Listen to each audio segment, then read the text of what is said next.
Hey boys and girls, today's project is all about a still life. Still life pictures are made from objects that are holding still. And artists have made still lifes for a really long time.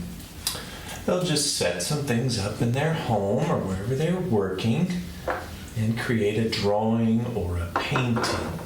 The first step is to find some objects. I've got 4 here with me. And then choose a place where you can leave them sitting out for at least an hour. I'll be arranging my still life right here on this table at home. I found a piece of fruit. This is an old nightlight and a neat looking candle and a spool of wire. So with these items, I will try to create an arrangement that looks good. That's step 1 here. Gather your items and then create some kind of a setup that is interesting to look at. So I really like this bee, so I think I want the bee to be a big part of my drawing. And set up your still life so that some shapes overlap. If they're all in a row, it would be a little boring to look at. We do want some overlapping. I will start by drawing a light sketch of everything, and I will try to make sure that the orange is down low and the nightlight is up high, and that there's not very much space between this piece of fruit and this wax candle. I'll be paying attention not only to the items, but also to the space in between the items. The space around the items is just as important as the shape of the thing I'm creating. All right, once you've got your arrangement ready and you're looking straight at it, it's time to draw. My arrangement is right there. And the first thing I'm going to do is try and make sure all of my objects are somewhere on my paper. I'm not just going to start to draw that one piece of fruit and forget about the other stuff. I'm going to identify all the objects and place them on my paper. I'm going to hold the pencil very loosely and just start with that B shape. And it doesn't have to be perfect, of course, but I'm looking closely because I want my drawing to really represent the shapes and not just what I think they look like. I'm actually trying to draw what I see.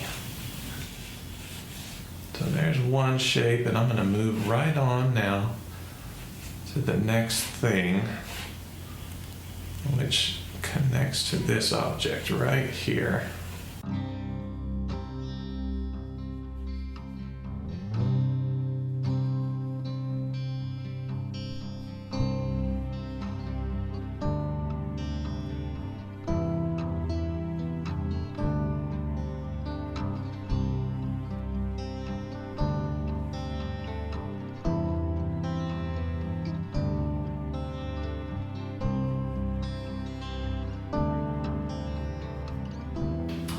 Well, I hope that you can sort of see in the video the way that my pencil lines have begun to identify the shapes in my arrangement.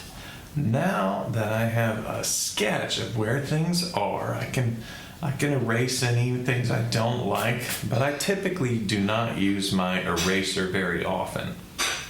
Anyway, now that I've got the design about how I want it, that's when I can really go to town with my pencil, or perhaps you want to use some colored pencils if you have them, or maybe you'd like to use crayons. These are watercolor pencils, and I'd like to use them because after I color with them, then I can add a little bit of water and my paints come alive. So I'll probably use some watercolor pencils because I have them at my house.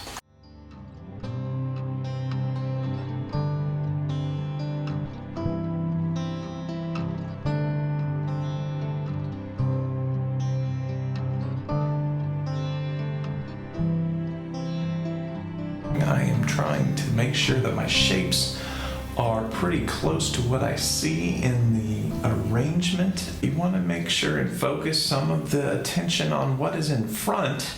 For me, that's this piece of fruit, because we know that you're going to see more of it since it's out front.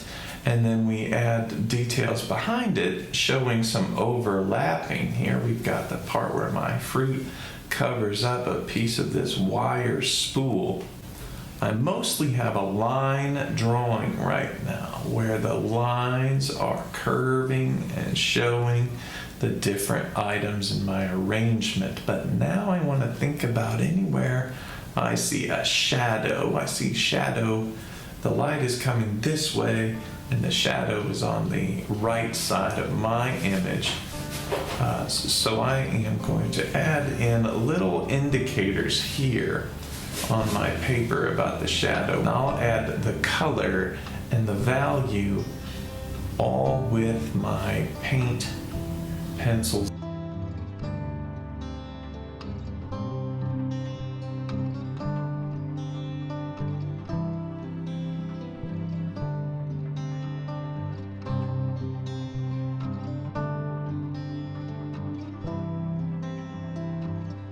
I have just about finished my still life picture. I'm adding a little water to the pencil that I use. This is watercolor pencils, and they're pretty fun to play with. But if you don't have all that, that's all right. It's fun to just draw with a pencil, or you could use crayons to finish. As I was working on this, I was really concentrating on the value, adding shape to these three-dimensional objects.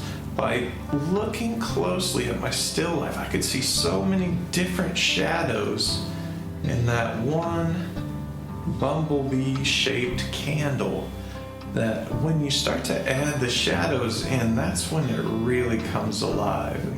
I hope you've had fun creating a still life. I hope you save those, take a photo of what you made, and we'll be able to share those on the internet soon.